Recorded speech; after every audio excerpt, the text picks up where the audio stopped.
분량이 많은 세계사로 선택하는 것이 괜찮을까요? Q&A 특강 유성원의 똑똑똑 세계사의 유성원입니다. 여러분 너무너무 반갑습니다. 이제 세계사에 대한 여러 고민들을 남겨주셨습니다.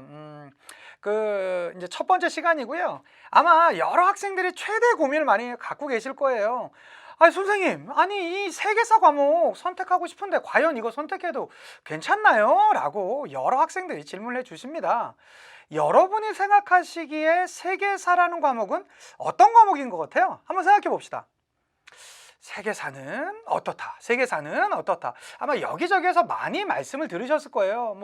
내용 분량이 많아요, 너무 공부할 게 많아요, 부담돼요, 선택자가 적어요, 이런 얘기들 많이 들으셨을 텐데요. 이 완쌤, 여러분의 이 세계사 고민 해결사 유성환이 생각하는, 이 완쌤이 생각하는 세계사라는 과목은요, 가장 솔직한 과목이 바로 세계사라는 것입니다. 사탐은 지금 한국사를 제외하고는 9개 정도의 선택 과목이 있어요. 근데 그 중에서 사실은 세계사는 단언코 가장 내용 분량은 많은 편에 듭니다. 그런데 놓치지 말으셔야 될 건, 선생님 그러면 이거 준비하면 되게 등급이 안 나오거나 그러겠네요? 아니요, 그렇지 않습니다. 여러분, 어차피 선택자가 많건 적던, 또 선택자뿐만 아니라 내용 분량이 많던 적던 간에 이 상대 등급 체제 내에서의 등급 구분은 반드시 하게 돼 있습니다. 그러니까 내용 분량이 많고 그렇기 때문에 선택자 수가 적다라고 해서 절대 등급이 안 나오는 과목은 아니에요. 세계사는 가장 솔직한 과목입니다. 즉, 한마디로 정리하자면 울면서 시작해서 웃으면서 끝나는 과목이다 라고 이렇게 한번 정리할 수 있을 것 같습니다. 왜 그러냐면, 왜 울면서 시작한다는 표현을 쓸까요? 네, 맞습니다. 가장 내용 분량이 많아서 그래요. 그리고 아마 공부하다 보면 기본적으로 배워야 될 내용들이 많기 때문에 여러 점에서 어려운 점을 느끼는 학생들이 있습니다.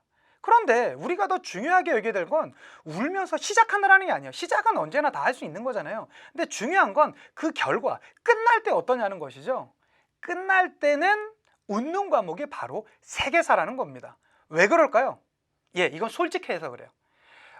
처음에 공부할 때는 내용 분량이 많아서 조금 힘들게 느낄 수 있지만 그 내용 정리만 다 끝내놓으면, 그렇죠, 안정적으로 등급이 나오는 과목이 바로 이 세계사 과목입니다. 그렇기 때문에 웃으면서 끝날 수 있는 과목이, 최종적으로 결과가 좋은 과목이 바로 세계사라는 과목입니다.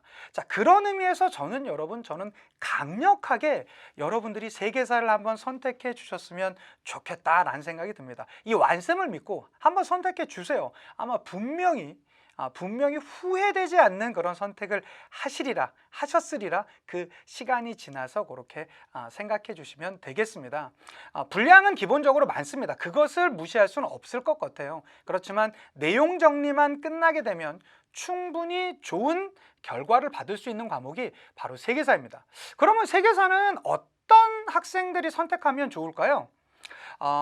제가 볼 땐 세계사라는 과목은 머리가 좋아서 어떤 자료가 나오더라도 도표 분석이 되거나 이런 것보다는 성실하게 첫 강부터 마지막 끝날 때까지 들을 수 있는, 인강을 완강하고 그리고 복습을 성실하게 할 수 있는 학생이면 분명히 좋은 결과를 받을 수 있는 과목이 바로 세계사라는 생각이 듭니다. 그런데 그렇다라고 해서 무조건적으로 세계사 선택해서는 안 됩니다. 왜 그러냐면, 어떤 학생들은 제가 학교에서 가르쳐 보면 그냥 저를 기본적으로 너무 좋아해요. 제 인간적인 매력에 끌렸다라는 게 아니라 역사 과목에 대해서 기본적으로 되게 우호적인 학생들이 있어요.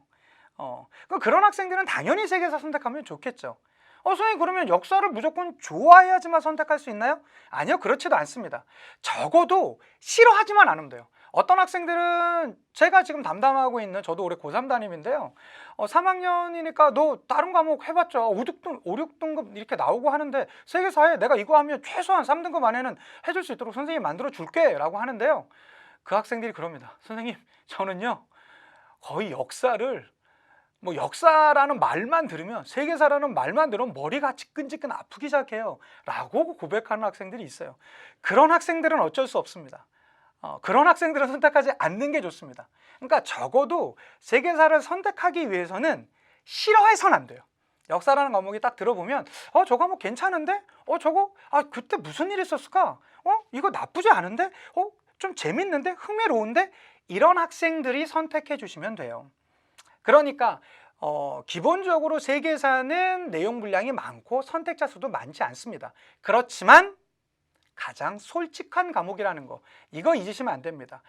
그러한 상태에서 세계사를 선택해주고 제가 EBS에서 열심히 수업했던 수능 개념, 수능 특강, 수능 완성 요 커리를 전체적으로 한번 주시고 그리고 중간중간에 들어가는 기출문제 분석, 아마 다른 과목도 분명히 기출문제가 중요합니다. 그렇지만 이 세계사만큼 기출문제가 중요한 과목은 없다라고 생각이 돼요.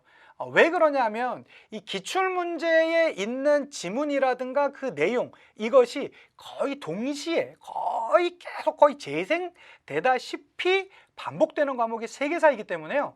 그거 잊지 않으시고 기출문제 풀이만 넉넉히 해서 기본적인 내용 정리 끝내고 그 내용 정리를 바탕으로 기출문제 풀이, 거기에다가 연계 교재인 수능 특강, 수능 완성 교재 정도에 나와 있는 내용 정리와 문제만 한번 다 된다라면 요새 두 과목으로 선택하는 체제 내에서 아마 1등급 받기 그 어떤 과목도 쉽지 않습니다.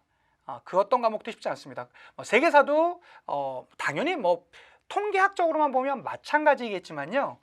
기본적으로 내용 분량이 많다 보니까 그 내용 정리를 깔끔하게 끝내주고 그러한 것들을 성실하게만 반복하게 해준다라면 분명히 여러분에게 웃을 수 있는 과목이 세계사라고 저는 확신합니다. 완쌤을 믿어주세요. 여러분의 세계사 지킴이 완쌤이 강추하는 이 세계사 과목을 한번 선택해 보면 어떨까 싶습니다. 자, 그러면 오늘 그 질문 주신 거에 대해서 한번 정리해 드리도록 하겠습니다. 기본적으로 세계사는 가장 솔직한 과목입니다. 솔직하다는 것은 열심히 하면 과목 점수 나오고요. 등급도 잘 나오고요. 열심히 하지 않으면 기본적으로 점수를 받기가 어려운 과목이에요. 어떤 학생들은 되게 머리가 좋아서 도표 분석이라든가 이런 걸 잘하면 별다른 노력 없이도 가끔 이렇게 좋은 점수를 받는 게 있거든요. 세계사는 그렇지 않습니다.